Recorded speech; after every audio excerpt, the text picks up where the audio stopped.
Alhamdulillahi Rabbil Alamin. Wassalatu wassalamu ala khatimil anbiya'i wal mursalin. Rabbi shrah li sadri wa yassir li amri wahlul uqdatam min lisani yafqahu qawli. Amin. Amma ba'du. Jamaah ibu-ibu Majelis Taklim Al-Millah yang dimuliakan oleh Allah Subhanahu wa taala. Marilah kajian rutin kita pada pagi hari ini kita awali dan buka dengan membaca basmalah. Bismillahirrahmanirrahim. Ibu-ibu jamaah sekalian, masih melanjutkan pembahasan hadis-hadis yang terhimpun di dalam kitab Al-Lu'lu' wal Marjan. Pada kesempatan kali ini, insya Allah hadis-hadis yang akan kita bahas bersama hadis 274 sampai dengan 279. Hadis-hadis ini memang tidak dalam satu tema khusus, namun masih dalam rangkaian bab besar tentang sholat. Di hadis yang pertama 274 ini berkaitan dengan sholat berjamaah. Bagaimanakah seharusnya makmum mengikuti gerakan imam? Sedangkan hadis 275 dan seterusnya ini dengan tema yang berbeda. Langsung saja kita bahas babu mutaba'atil imam wal amal ba'dahu.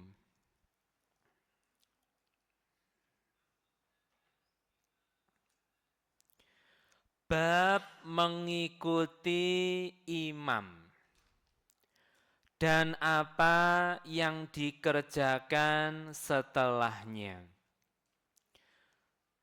Ibu-ibu jamaah sekalian, sebagaimana kita ketahui bahwa sholat berjamaah memiliki nilai fadilah yang lebih dibandingkan dengan sholat sendirian, terutama bagi laki-laki. Lebih ditekankan lagi untuk berjamaah di masjid. Ketika kita bergabung menjadi makmum, ada aturan khusus yang harus kita fahami agar kita ini bisa mendapatkan fadilah, keutamaan secara sempurna dari sholat berjamaah kita. Ketika menjadi makmum, ada 3 kemungkinan. Kemungkinan yang pertama, gerakannya itu membersamai atau mendahului imam. Gerakan pertama yang mungkin bisa terjadi, makmum mendahului gerakan imam. Imam belum ruku, masih berdiri, makmum sudah Allahu Akbar sendiri, rukuk sendiri. Baru kemudian imam menyusul. Kemungkinan yang kedua, membersamai. Makmum membersamai gerakan imam. Ini imam, ini makmum, sama-sama mau rukuk, Allahu Akbar. Nah, gerakannya serentak sama. Kemudian kemungkinan yang ketiga yang bisa terjadi adalah bergerak setelah gerakan imam. Jadi imam rukuk Allahu Akbar, baru makmum Allahu Akbar rukuk. Nah, hadis yang akan kita bahas di sini menegaskan bahwa seyogianya, seharusnya makmum itu bergerak setelah gerakan imam. Jangan mendahului, jangan membersamai. Hadithul Bara bin Azib radhiyallahu anhu qala. Hadis dari Al-Bara bin Azib radhiyallahu anhu, dia berkata, kunna nusalli khalfan nabi sallallahu alaihi wasallam fa idza qala sami'allahu liman hamidah lam yahni ahadun minna dhahrahu hatta yad'an nabiyyu sallallahu alaihi wasallam jabhatahu 'alal ardi. Akhrajahul Bukhari.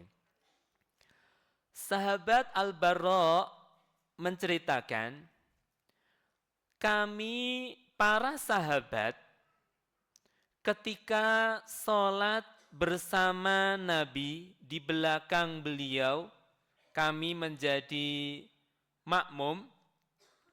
Ketika Nabi Muhammad bangkit dari rukuk, sami'allahu liman hamidah, i'tidal. Kami juga menyusul setelahnya, sama-sama berdiri, sama-sama bangkit untuk i'tidal. Setelah itu, tidak seorang pun di antara kami, para sahabat, yang tergesa-gesa mendahului sujudnya Rasulullah. Lam yahni ahadun minna dhuhrahu. Tidak ada seorang pun di antara kami ketika sama-sama berposisi i'tidal, tidak ada yang tergesa-gesa langsung menuju sujud. Sampai Rasulullah sallallahu alaihi wasallam sampai pada posisi sujud berupa kening beliau sampai pada tempat sujud. Jamaah ibu-ibu yang dimuliakan oleh Allah Subhanahu wa taala, hadis ini memperkuat atau menegaskan riwayat hadis yang umum, innama ju'ilal imamu liyutamma bihi. Sesungguhnya imam dalam sholat berjamaah dijadikan dia sebagai imam untuk diikuti. Untuk diikuti. Dengan ketentuan apa? Tidak boleh mendahului, tidak boleh membersamai. Yang harus dilakukan adalah setelah gerakan imam.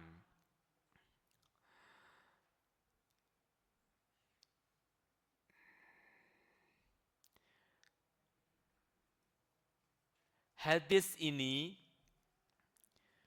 menjadi dalil larangan mendahului imam dalam gerakan sholat, karena hal tersebut bertentangan dengan ketentuan sholat berjamaah. makmum dianjurkan melakukan perpindahan gerakan setelah imam mulai bergerak, bukan membersamai apalagi mendahului.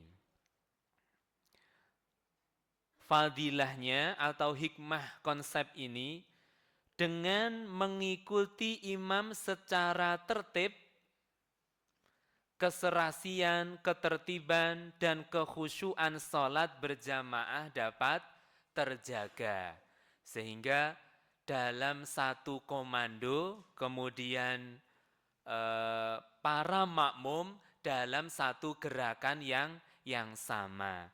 Ini bisa memaksimalkan kekhusyuan. Mungkin dalam benak saya, kalau ada yang mendahului sujud misalnya, temannya di samping dalam hati, loh kok disujudin? Kaget dia.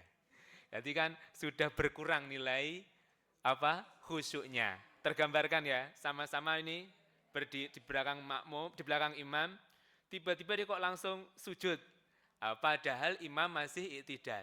Yang temannya di sini tentu kaget. Nah, kalau anak-anak tentu akan tertawa. Nah, ini kan mengganggu kekhusyuan.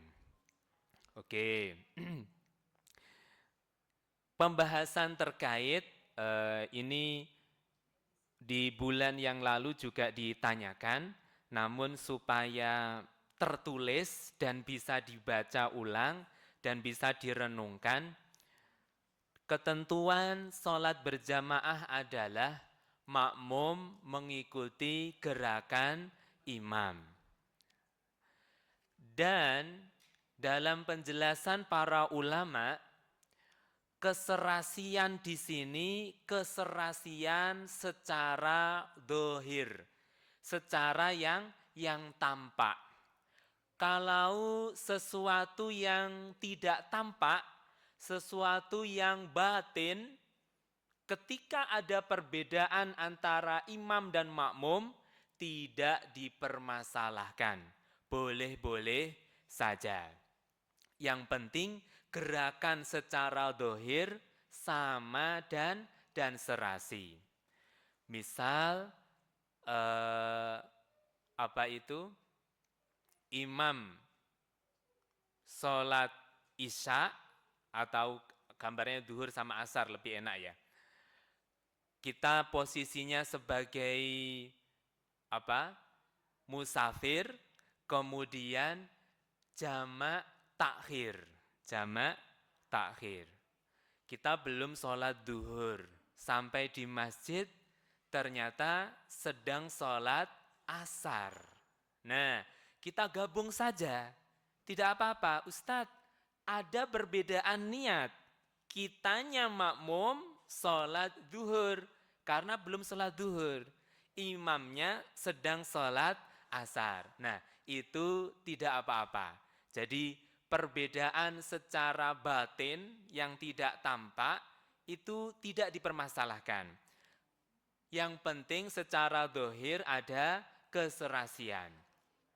Yang sulit tergambarkan dan mungkin tidak terjadi, kalau secara dohir sudah jelas berbeda. Imamnya sedang sholat jenazah misalnya. Kitanya sedang sholat wajib. Nah, ini kan gerakannya berbeda. Nah, kalau itu terlalu ekstrim ya. Sudah tahu ada jenazah kok ikut. Mungkin ini yang agak masuk akal. Sholat gerhana. Nah, itu kan ada gerakan khusus. Jadi satu rakaat, rukuknya 2 kali, bacaan Al-Fatihah dan suratnya 2 kali juga. Nah, itu yang antara imam dan makmum ketika kita sholat biasa, bukan sholat gerhana, yang ini tidak bisa kita langsung bergabung. Tapi kalau hanya perbedaan secara niat, itu tidak ada masalah.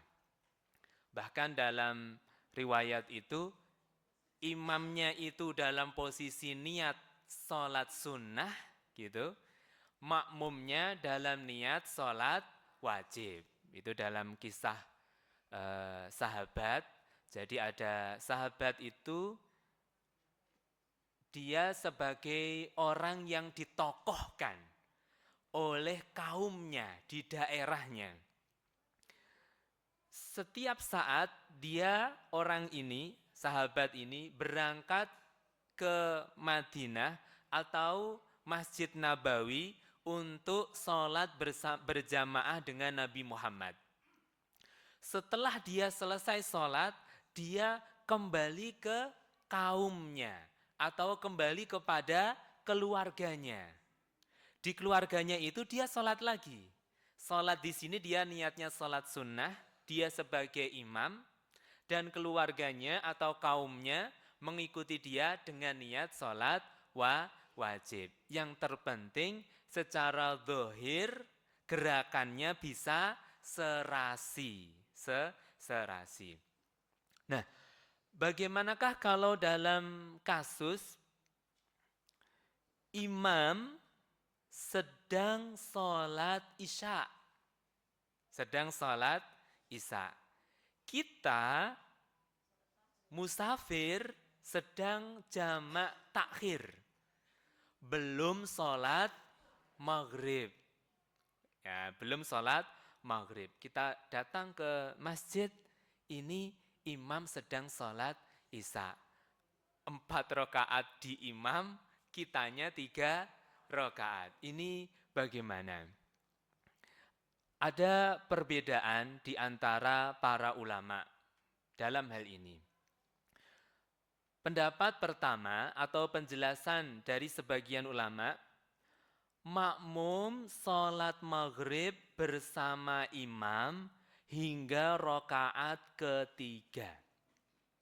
Pada saat imam bangkit memasuki rakaat keempat, makmum duduk tasyahud dan berdoa saja, memperlama doanya. Makmum terus duduk, terus memperbanyak doa sambil menunggu imam. Sampai imam selesai rakaat 4 dan duduk tasyahud akhir. Ketika imam salam, baru salam. Ini penjelasan dari sebagian ulama seperti itu. Jadi posisinya itu imam takbiratul ihram niat untuk sholat isya di masjid. Kitanya baru datang takbiratul ihram niat sholat maghrib 3 rakaat. Maka di sini ikutin saja rakaat pertama, rakaat kedua, rakaat ketiga. Nah, pada saat rakaat ketiga ini kita kan sudah tuntas. Rakaat maghrib kita sudah habis. Gitu, tidak direvisi ya. Nah, kalau maghrib tetap 3 rakaat. Kalau ini kan ada edisi revisi. Nah, ini maghrib tetap 3 rakaat.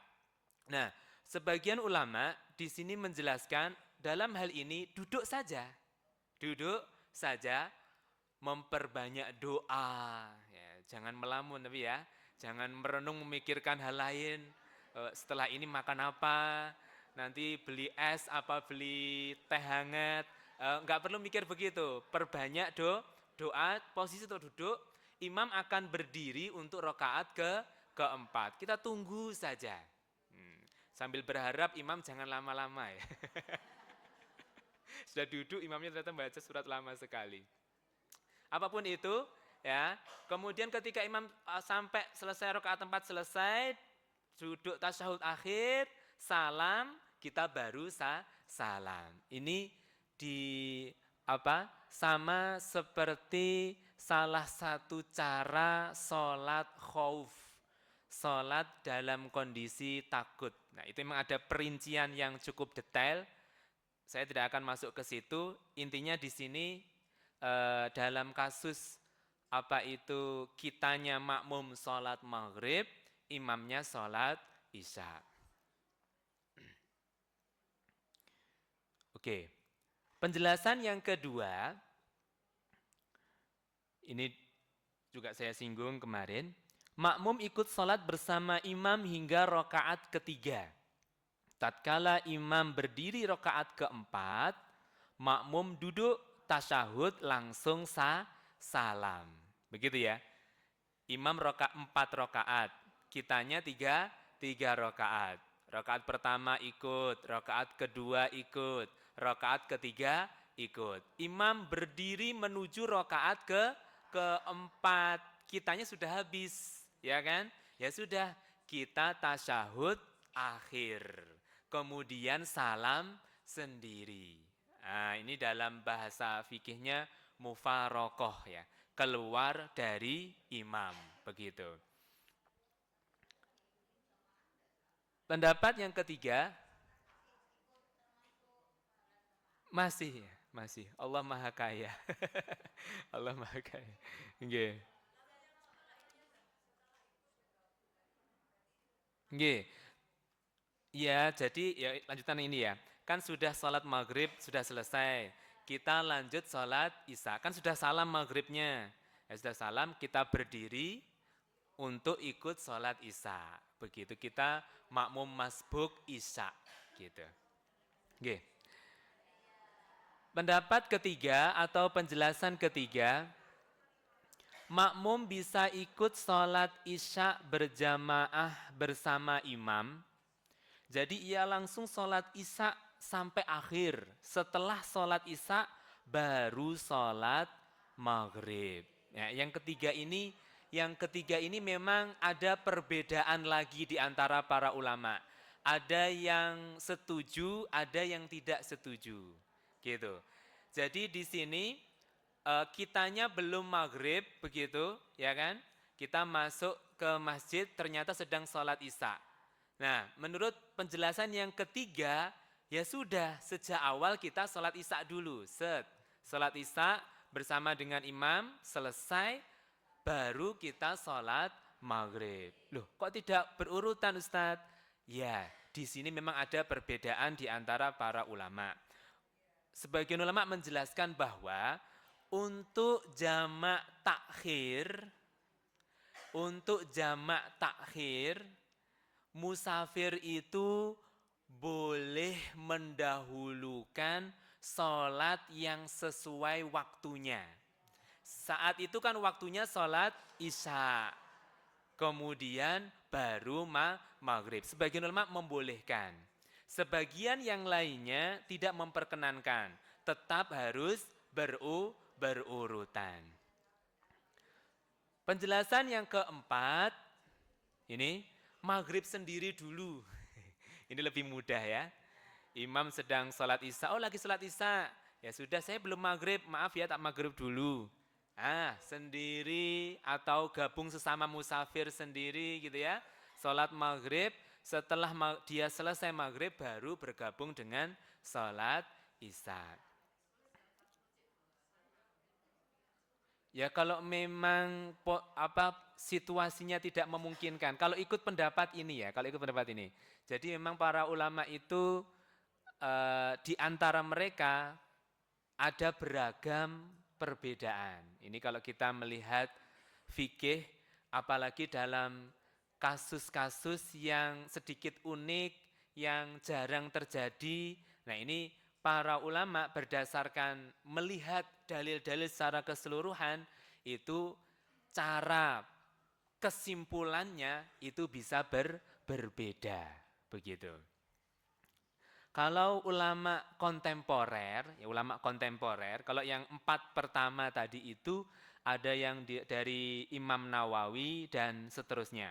Nah, Imam Nawawi dan seterusnya. Banyak disebutkan dalam kitab-kitab fikih klasik. Kalau ulama kontemporer di sini lebih merekomendasikan cara yang pertama. Rekomendasi memilihkan cara yang pertama tadi, yaitu gabung dengan imam, begitu ya. Gabung dengan imam, kemudian rakaat pertama oke, rakaat kedua oke, rakaat ketiga oke. Nah, makmum ini menunggu imam sampai imam. Jadi posisi makmum itu duduk saja, duduk memperbanyak doa, baca tasyahud, memperbanyak doa, tapi tidak salam.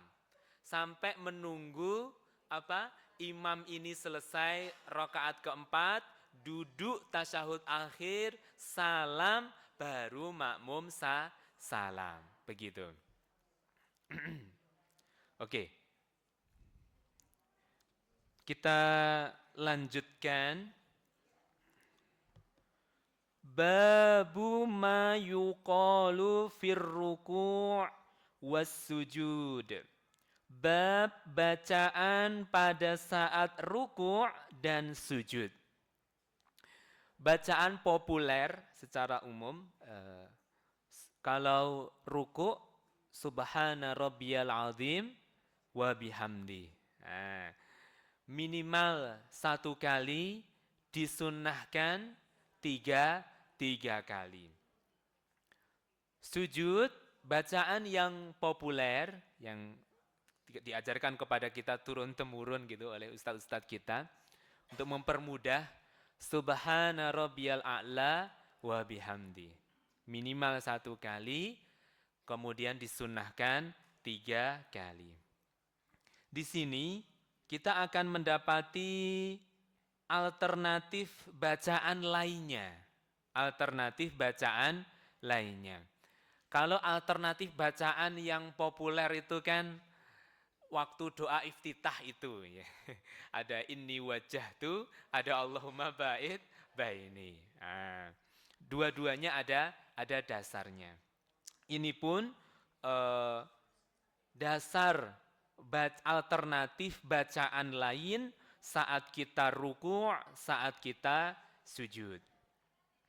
Hadits Aisyah radhiyallahu anha qalat, hadis dari Aisyah radhiyallahu anha, dia berkata, kana an-nabiyyu sallallahu alaihi wasallam yukthiru ayyakula fi ruku'ihi wa sujudihi subhanakallahumma rabbana wa bihamdika Allahumma ghafir li.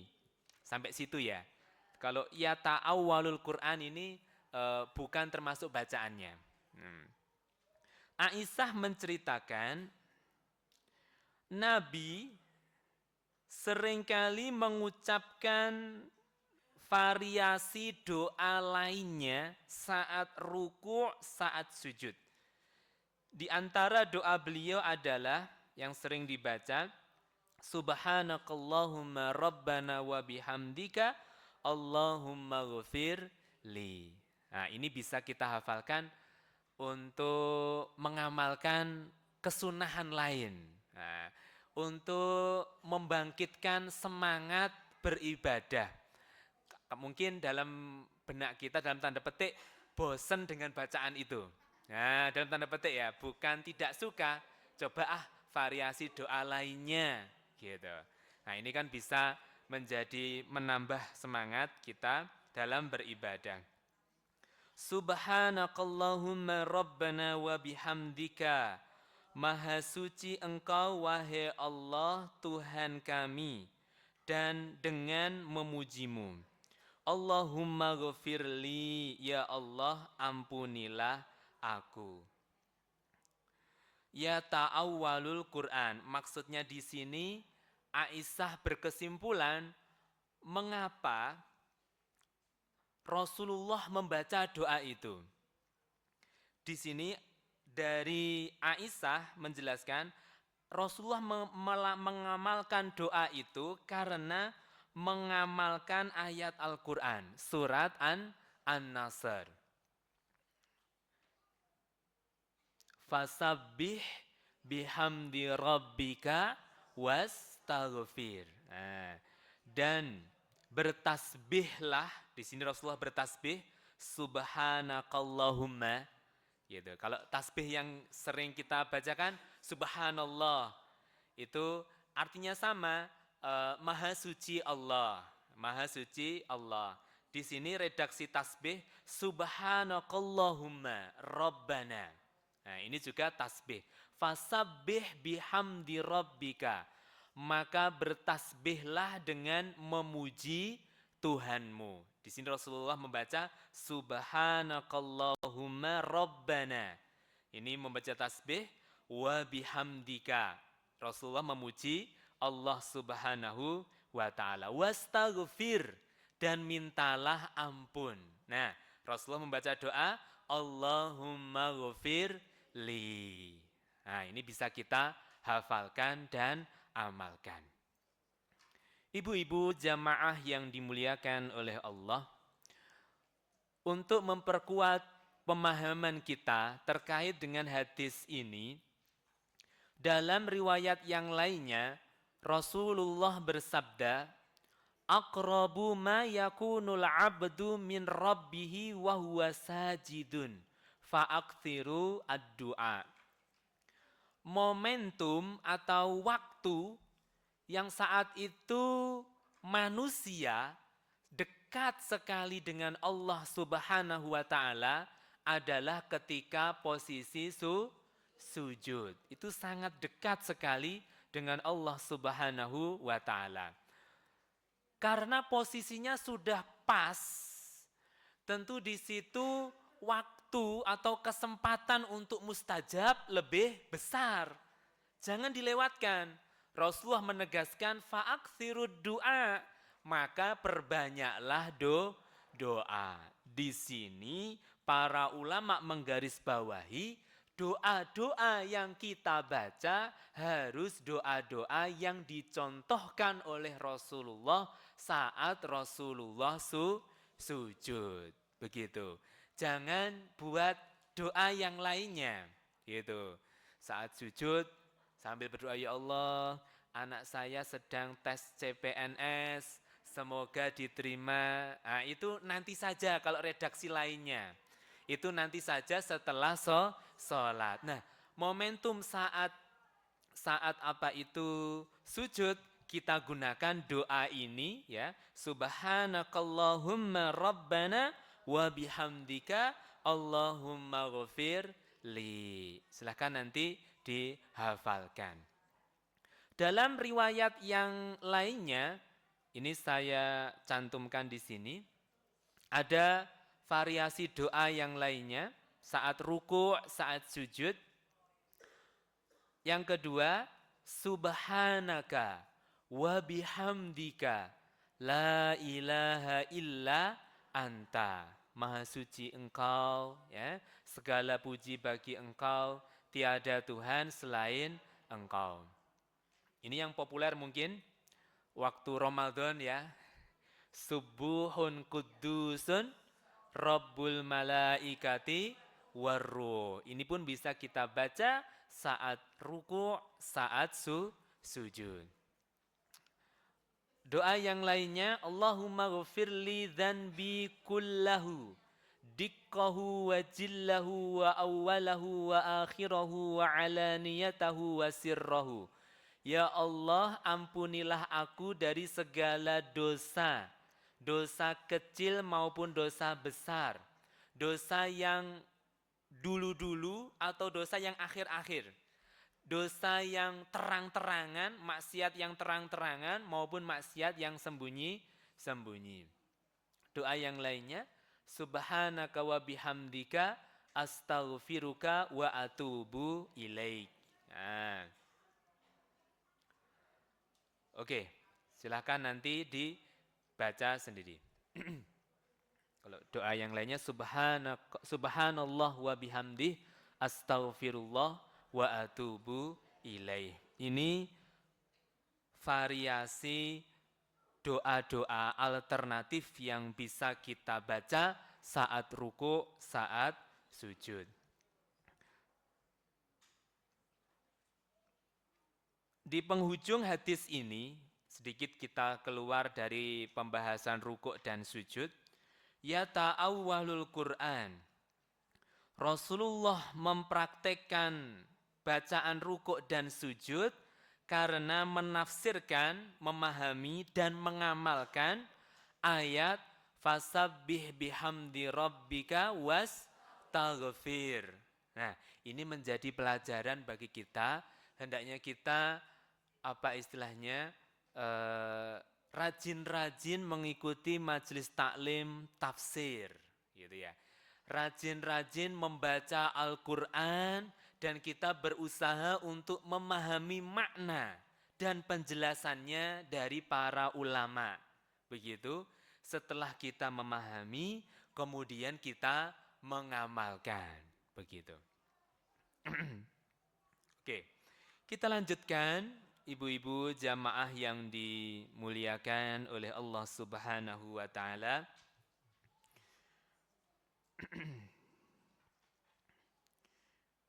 Sekarang tentang gerakan sujud. Babu a'dha'is sujud wa nahyi an kaffis sya'ri wa thawbi wa aqsir ra'si fis shalah. Bab anggota sujud. Maksudnya saat kita sujud, anggota badan mana saja yang harus seyogianya nempel di tempat sujud. Dan larangan menahan rambut, pakaian, dan menjalin rambut di dalam sholat. Ini nanti kita akan mendapatkan penjelasan bahwa jangan sampai saat kita sholat disibukkan dengan hal yang bisa kita antisipasi sebelum masuk, gitu. Jadi ini untuk laki-laki ya. Kalau perempuan kan kalau sholat rambut termasuk aurat harus ditutupi. Nah, misal untuk laki-laki punya rambut panjang, rambut saya kan pendek. Kalau punya rambut panjang, seyogianya sebelum sholat itu sudah diantisipasi ya, pakai kopiah atau dirapikan rambutnya atau pakai minyak rambut yang kaku supaya enggak menjuntai. Nah, begitu. Supaya jangan sampai saat mau sujud itu sibuk begini baru sujud. Atau begini dulu sibuk sekali. Begitu. Kemudian apa? Ketika sujud apa istilahnya? Lengan ya kalau pakai panjang, baju panjang. Nah, ini sebelum sholat diantisipasi tidak telapak tangan. Jangan sampai ketika mau sujud sibuk terus begini. Begitu.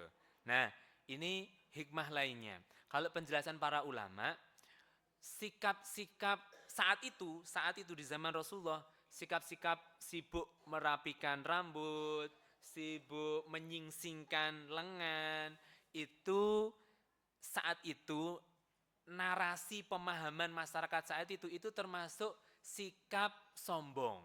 Sikap sombong. Nah, mungkin kalau bahasa kita petentang-petenteng gitu ya. Nah, begini, petentang-petenteng. Nah, jadi jangan sampai karakter sombong itu menyertai kita saat kita sholat. Nah, karena itu di sini saat itu di zaman itu termasuk gerakan yang menunjukkan sombong, yaitu sibuk begini, sibuk menyibak rambut, begitu. Oke, kita baca haditsu Ibnu Abbas radhiyallahu anhu.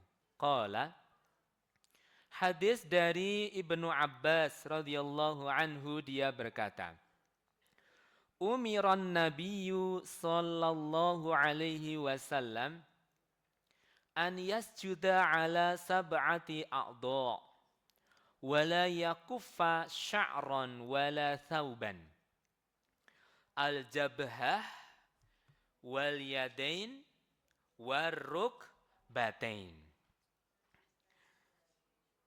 Rasulullah sallallahu alaihi wasallam diperintahkan tentu oleh Allah Subhanahu wa taala untuk bersujud dengan menggunakan 7 anggota tubuh. Saat sujud menyentuh apa? tempat sujud. Wala yakufa sya'ron wala thauban. Dan saat sujud tidak diperkenankan sambil menahan rambut gitu atau menahan baju. 7 anggota yang hendaknya mengenai tempat sujud, gitu ya, tempat sujud bisa sajadah langsung, bisa lantai, bisa tanah secara langsung ya kalau sholat di kebun dan seterusnya. Pertama adalah kening, gini. Kemudian sekaligus Rasulullah dalam hadis yang lainnya, ini sudah saya tulis di sini, memberi isyarat kepada hidung, begitu. Baik hidungnya pesek maupun hidungnya mancung, tetap harus seyogianya nempel, gitu. Diusahakan nempel, dan insya Allah mudah itu, bukan sesuatu yang sulit. Sini dan sini. Kemudian 2 telapak tangan, 2 lutut, kemudian 2 jari-jari kaki, kanan dan kiri. Gimana? Kalau tertutup mukena? Nggih. Ya, nanti kita akan jelaskan. Ibu-ibu jamaah yang dimuliakan oleh Allah Subhanahu wa taala. Oke. Dalam hadis ini ada 7 anggota badan yang harus kita perhatikan, agar menyentuh tempat sujud. Dahi beserta hidung, begitu. Telapak tangan kanan dan kiri, lutut kanan, lutut kiri. Ujung kaki kanan, jari kaki kanan, ujung jari kaki kiri. Ini adalah posisi yang sempurna agar sujud kita menjadi sujud yang sempurna. Kemudian ini saya bacakan dulu sebelum menjawab pertanyaan dari Ibu tadi.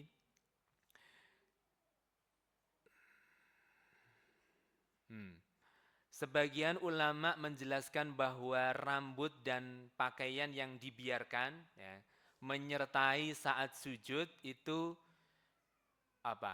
untuk menghindari kesombongan, kemudian benar-benar mewujudkan menghambakan diri kepada Allah.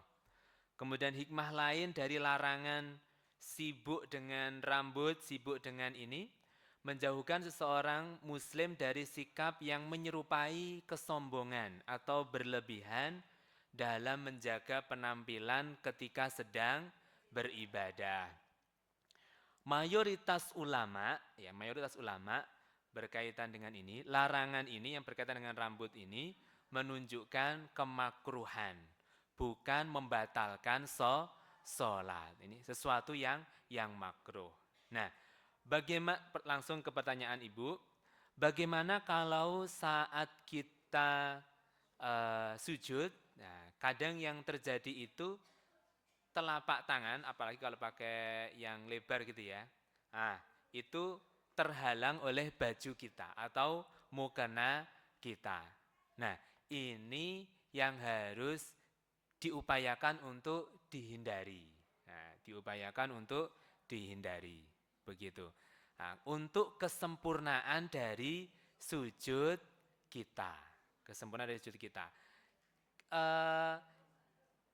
Karena pakaian kita ini yang menempel di kita, gitu ya, menempel di kita. Jangan hal-hal yang menempel di kita ini diupayakan jangan sampai menjadi penghalang 7 anggota tubuh ini untuk nempel di tempat sujud, begitu. Saya buat ilustrasi lain yang itu tidak dipermasalahkan, diperbolehkan ya. Kalau ada penghalang yang itu bukan sesuatu yang menempel di kita, Waktu sujud pertama, oke berhasil, kita duduk tasahud awal, duduk di antara dua sujud. Waktu mau sujud yang kedua, tiba-tiba ada angin yang membawa kain gitu, kain terbang tiba-tiba menutupi sajadah kita. Nah, kemudian kita sujud di atasnya. Nah, itu tidak apa-apa.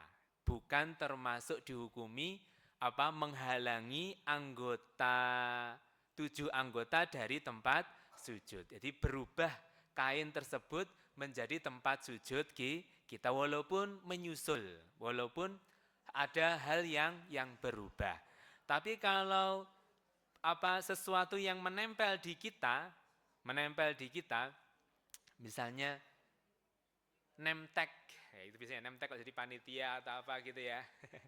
Waktu mau sujud, kemudian pas di depan kita, entah di samping atau apa. Nah ini yang harus diusahakan untuk dihindari. Ya sedikit bergerak, tidak apa-apa bergerak untuk menyisihkan, meminggirkan. Nah, gerakan sedikit tidak sampai membatalkan sholat. Begitu. Ini untuk menjaga kesempurnaan sholat kita. Ya dihindari dan bisa kita singkrihkan. Kita dengan sedikit gerakan waktu sholat.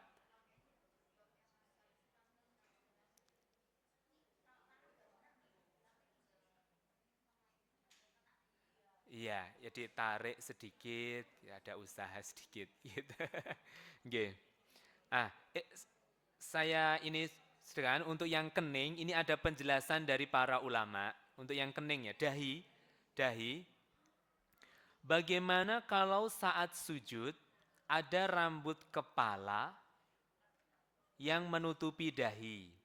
Di sini ada penjelasan yang lebih detail lagi berkaitan dengan kening, ya. Kening atau dahi. Nggih.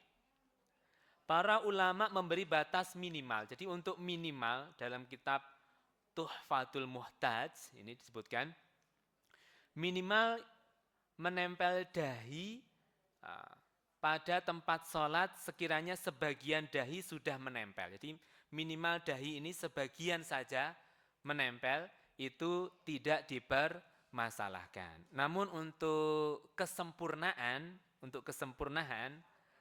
diusahakan seluruh dahi ini bisa menempel gitu. Oke. Kemudian saya tertarik untuk membahas yang lainnya berkaitan dengan sujud.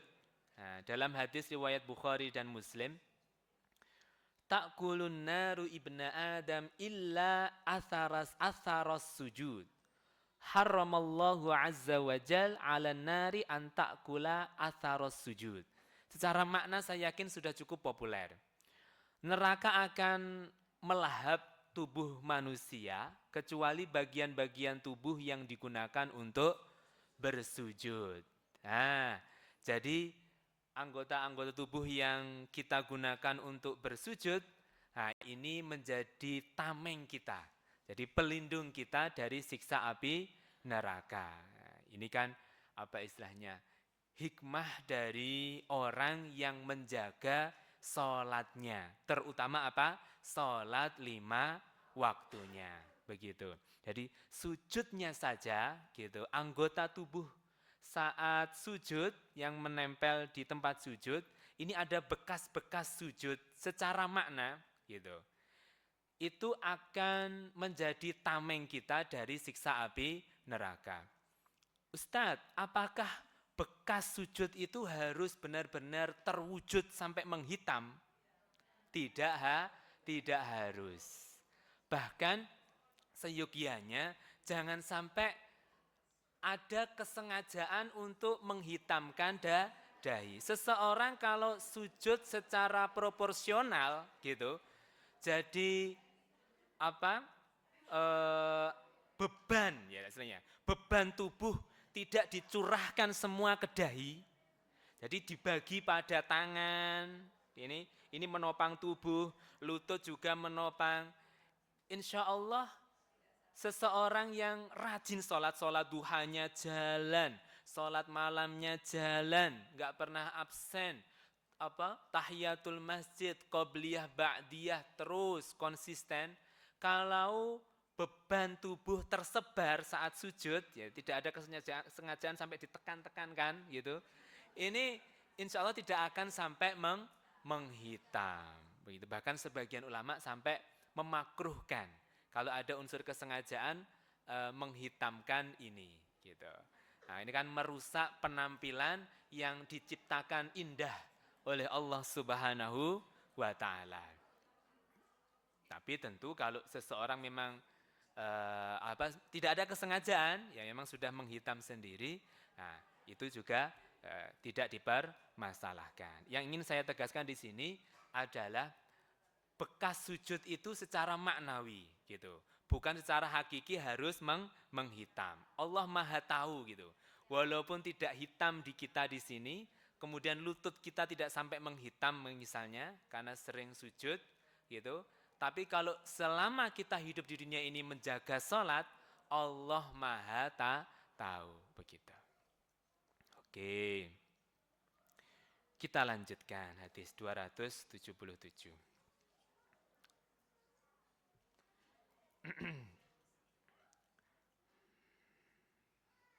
Hadithu Abdullah bin Malik bin Buhainah radhiyallahu anhum.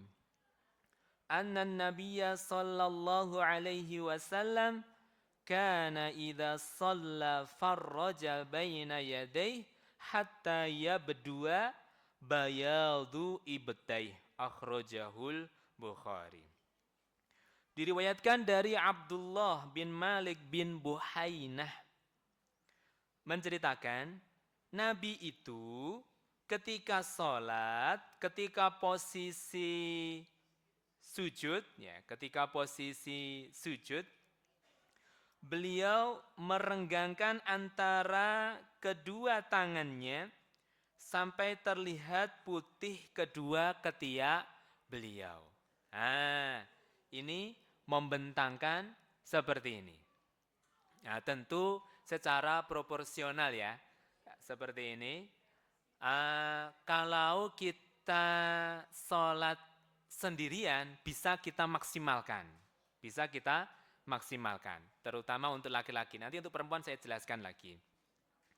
Kalau sholat berjamaah tentu harus menghargai hak orang lain. Apa mas? Ojo kusru nek sholat mas. Jadi harus bisa ya tidak terlalu ini ya biasa gitu, insya Allah bisa sama-sama menghargai. Nah, selain dalam sholat pun ada anjuran untuk merapatkan soft begitu ya, tidak renggang.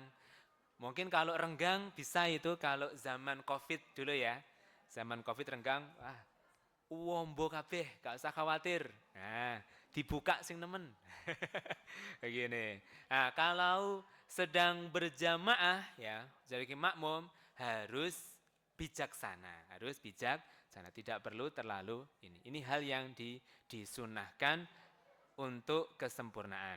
Nah, sedangkan untuk ini tadi saya jelaskan untuk laki-laki tidak ada perbedaan seperti itu. Dianjurkan saat sujud membuka tangan ya selebar ini sampai seakan-akan ketiak ini terbuka.